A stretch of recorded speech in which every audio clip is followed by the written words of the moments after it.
अजहर साहब ये बताइएगा, जहां तक मुझे याद पड़ता है तोशाखाना के मामले में खान साहब के खिलाफ एक फैसला आया था और ये कहा गया था कि अगले इलेक्शंस तक वो नाअहल रहेंगे। ये अगले इलेक्शंस अगले ज़िमनी इंतखाबात तक थे, अगले जनरल इलेक्शंस तक थे, ये क्या था मामला, इसको जरा डिफाइन कीजिएगा। देखें, बुनियादी तौर पर तोशाखाना में इलेक्शन कमीशन ने गैर कानूनी तौर पर गैर आनी, क्योंकि इलेक्शन कमीशन आपको पता है अदालत नहीं है, उन्होंने उनको डिसीट किया है। डिस्क्वालिफिकेशन तो इख्तियार नहीं है, चलें अगर डिस्क्वालीफाई भी किया तो डिस्क्वालीफाई लेकिन किया फैसले में तो था ना डिस्क्वालिफिकेशन। हाँ, वो बस वही खत्म हो गया ना, बस उसी लम्हे। यानी ये जो कहना कि एक टर्म के लिए, दो टर्म के लिए, जिन टर्म्स के लिए करना है वहां लिखा हुआ है। अच्छा। अगर आप तौहीन अदालत पे सजा होगी अगर आपको तो 5 साल के लिए, अगर आपको सरकारी अफसर है तो डिस्क्वालीफाई होंगे आप 2 साल के लिए इलेक्शन नहीं लड़ सकते हैं। तो यहाँ जो बात है ना, यहाँ तो सिर्फ उस लम्हे की हद तक है। और 7 सीटों पे इमरान खान साहब पहले इलेक्शन लड़ चुके हैं और बाकायदा जो है वो या तो उनके कागजात पे एतराज दाखिल किए गए अपना नॉमिनेशन पेपर के ऊपर, लेकिन सारे नॉमिनेशन पेपर पे एतराजात रद्द हुए और उन्हें इलेक्शन लड़ा। तो अब भी कोई ऐसा नहीं है, there is nothing. Imran Khan साहब को वो डिस्क्वालिफिकेशन अगर थी भी तो वो 1 सेकंड के लिए आप कह सकते हैं, फॉर अ सिंगल सेकंड, और वो खत्म हो चुकी है। यानी लीगली कोई कदगन नहीं है। खान साहब अगर 35 की 35 नशिस्तों पर जो ज़िमनी इंतखाबात होंगे उस पर अगर उम्मीदवार हो तो कोई कदगन नहीं है कानूनी तौर पर।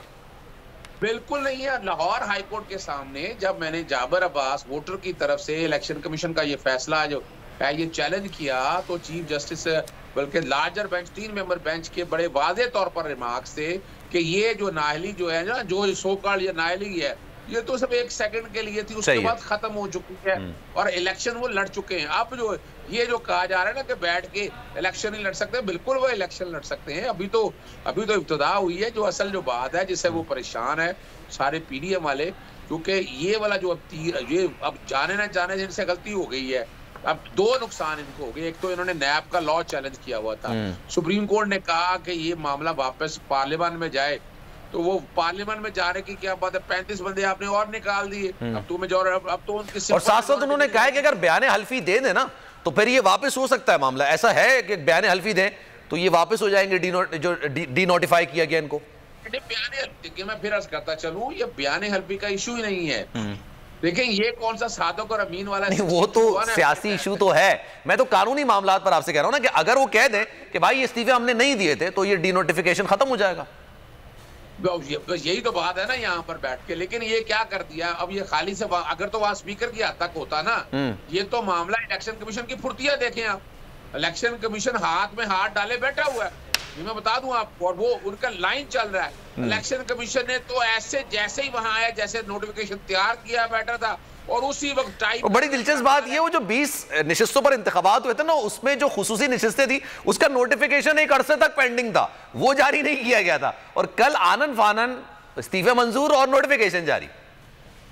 अच्छा, मैं इसे अगली बात भी बता दूंगा आपको। इलेक्शन कमीशन देखिए, इलेक्शन कमीशन की ठीक है जो साख है उसमें इतने निशान पड़ चुके हैं। मैं अब चूंकि ये बात के साथ साथ एक बात मैं जोड़ दूं, जितने केयर टेकर सेटअप है। ठीक है सर, मैं माजरत चाहूंगा क्योंकि जाहिर सी बात है टाइम हमारे पास कम है। मैं माजरत चाहूंगा, हमारे साथ मौजूद थे 2022 बहुत सारे तोहफे भी देखे गया पाकिस्तान की आवाम को। पाकिस्तान की आवाम को एक तोहफा ये दिया कि आवाम को पता चल गया कि पाकिस्तान का मीडिया क्या है। साल 2022 में सबसे ज्यादा देखे जाने वाला चैनल बोल न्यूज रहा नंबर 1। हमने बहुत सारे शोज और ट्रांसमिशंस की, पूरा साल मुसलसल जदोजहद में निकल गया कि ये वोट ऑफ कॉन्फिडेंस के पीछे कौन लोग थे। तोड़े रेटिंग के सभी रिकॉर्ड। सोशल मीडिया पर भी सबसे ज्यादा तेजी से 2.4 बिलियन व्यूज का संगे मील अबूर किया। एंकर्स को भी आवाम में सबसे ज्यादा मकबूलियत मिली और सोशल मीडिया पर भी बोल रहा सब पर भारी। सब्सक्राइब करें और बेल दबाएं ताकि कोई खबर रह न जाए।